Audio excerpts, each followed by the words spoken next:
welcome back to another Retrospect video. Today, for those interested, we take a good look at the power plant area, the engine room. Alex, why was this room the utmost priority so early in the plan? Thanks, Ron. Probably because it was the most complicated space and required a lot of things to be removed.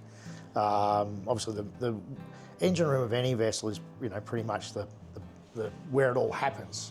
So in this space here, we had two main engines, which were 1271 Detroits, the old Detroit diesels. We had a couple of generators which had been, let's say upgraded, probably modified and messed with a little bit over time. They were still original, but they've been sort of repaired for the last 50 odd years. We had a NIAT stabiliser system in there that was fitted, I think, in the mid-90s. That was there. There was 4 water tanks. There was the fuel tanks. There was the water maker. There was actually a tool bench, a little bit of a workshop, hot water system. So a lot of gear in there. Yeah. So we obviously wanted to repower the vessel, put new engines and generators in it, and it all needed to come out. So again, when you're doing something, do it properly. So everything came out, and that allowed us then to sort of get in there and start seeing what we had left. Yeah, pretty much. So all the wiring came out, all the plumbing came out. Everything came out of the vessel. Initially, we didn't junk anything because it was like, well, do we need it later or not? I didn't want to get in a situation where, oh, bugger, we need that part. So everything was catalogued, photographed. It was all set aside in the workshop. We had quite a big space down there, as you can see. And we basically just hung on to it until it was absolutely, yep, you're not putting that back on the boat, or yeah, we are. So we sort of kept a lot of the things. A lot of the cables, that sort of stuff, we just sorted out and we sent to the scrap metal yards. Yep. Plumbing and that was pretty useless, so that all went. But the hoses and things, but the brass fittings and that all went to the scrap metal yard. Okay, all right. Just to recall, if you can, how were you able to clean the timbers? I mean, we talked about it earlier. There was so much sludge in there, but how do you determine if that hasn't all soaked into the woods in the hull and the bilge? Well, it actually had. So we knew that it had because there was a couple of sections where it was coming out of the hull. Wow. Yeah. Underneath? Oh, yeah. Yeah. So it had gone right through. So again, all that wood came out and got replaced.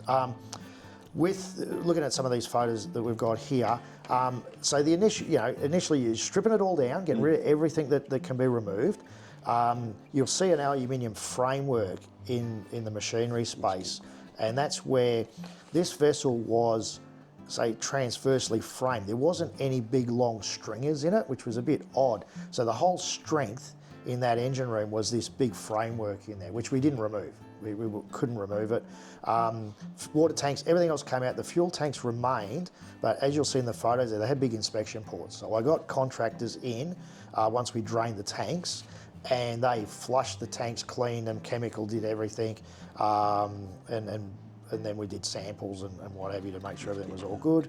A lot of the, and in that photo there you can see we made up like a framework to slide the gen sets from the top of the water tanks into the centre so we could actually crane them out. The exhaust were these massive big cast iron pong boxes, they were huge. So that all came out. And then the water tanks last.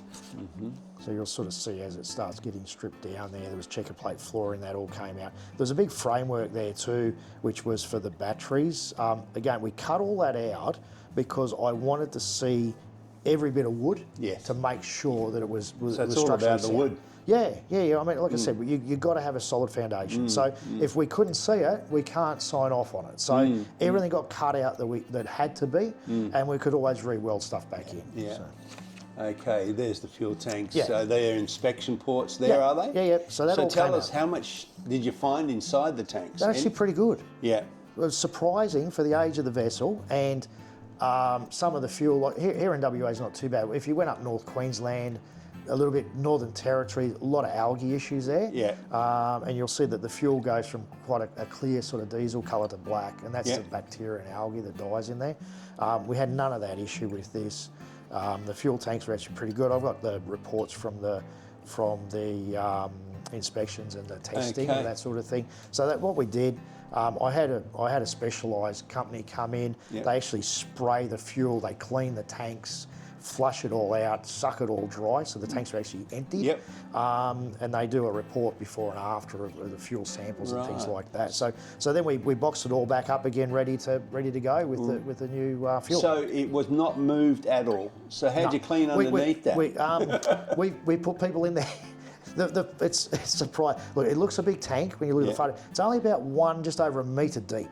Right. So you could reach from both sides. It's full beam. Like, it's a big tank, but it's only about a metre, I think metre 20. Did I say 4,000 litres? 7,000. 7,000. Yeah. Wow. But you can reach in from either side because we cut all the bulkheads away. Well, the bulkhead in the engine room didn't exist, but on the other side was a twin berth cabin. So we cut space away there, and we got in there and we cleaned it all out. Wow. And then we painted it. So it's done, yeah. It's done. Yeah. Excellent. All right. Just move on to the engine mountings. What sort of metal? It looks like it's aluminium. It is, yeah. You know, that's all aluminium, so that's original. And that's got the original engine beds in it for the Detroit diesel. So that all got cut out. So when I say cut out, all the beds for the engines got cut out because we were changing to Scania. Yeah. That was what the naval architect recommended for this vessel.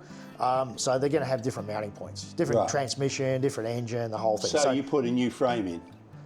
The longitudinal beams, you can see that stayed, but the actual top sections where the engine mounts would have that all got cut off. Right. So everything got cut off, ground back, so it was all nice and smooth because we were gonna paint it all. Yep. So what we did then is we had the specification from the engine manufacturer. So we rigged it all up, worked out where all the mounts are going to go, and the distance from the shafts and that type of thing. So engineers did all of that, and then they welded up the new pads for where the engine mounts would go, because that's the pad. The engine mount actually is like an isolated damper that gets bolted on the top. Right. So we sort of had it sorted out where it was going to go.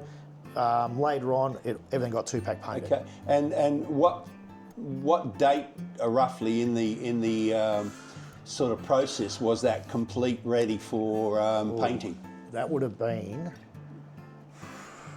Year later? I reckon it would have been, Yeah, okay. So the first year was complete strip down, and then you started being able to deal with that engine room. Yeah. Because that became a priority. Well, look, we had people working on it as well. It just took time. Yeah. You know,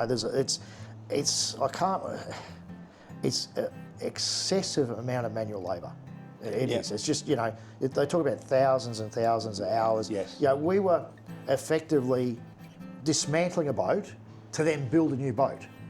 You could have built a new boat probably quicker because you're not spending 2 years dismantling it. Right. You know, and we had to check everything, clean it, replace it, and then design it as you're moving forward. And we'll see all of that in the photos. That's fantastic. All right, thanks for that, Alex. In the next video, we show you how we fabricated items and areas that needed redesigning for the outside of the vessel. So stay with us.